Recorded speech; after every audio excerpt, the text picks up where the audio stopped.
Beauty छोड़ी तो हर beauty छोड़ी तो हर दीवाना तो हर क्यों दीवाना दिलियो तूने गाल पे।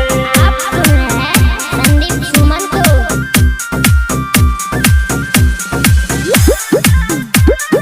दिलियो तूने गाल पे क्यों दीवाना दिलियो तूने गाल पे। तू देख के पागल भेल छ हमर हिरनी जैसन चाल पे। तू देख के पागल भेल छ हमर हिरनी जैसन चाल पे। ब्यूटी छो तो हर क्यूट दीवाना भेलियो गोरे गाल पे। ब्यूटी छो तो हर क्यूट दीवाना भेलियो गोरे गाल पे। दीवाना भेलियो गोरे गाल पे। मुन्ना राज छो तो हर क्यूट छो तो हर क्यूट दीवाना भेलियो गोरे गाल पे। इसकी बाजार मधुबनी दीवाना भेलियो गोरे गाल पे। नाक के नथिया करो हथिया देख के मनवा डोले छे। तोरा जैसन आगे पीछे हमरा रोज ओले छे। हमरा रोज ओले छे। नाक के नथिया करो हथिया देख के मनवा डोले छे।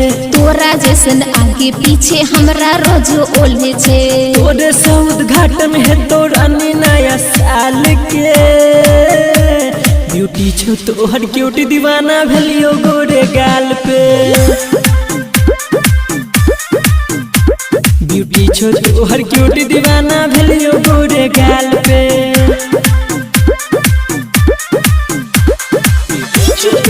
मुन्ना राज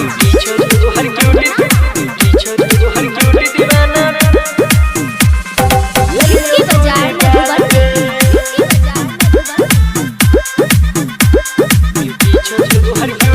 फिर ये नाने बोली तू ऊपर चढ़ के ने बात करे। लफुआ हमरा समझे साचे कहे छियो हमर हाथ धरे।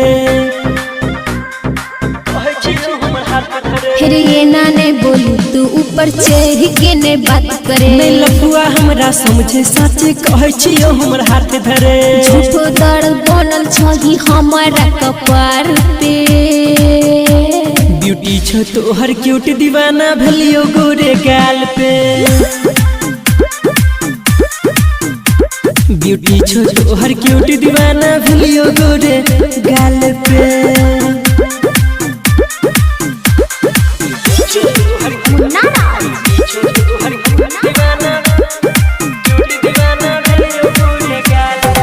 इसकी बाजार मधुबनी।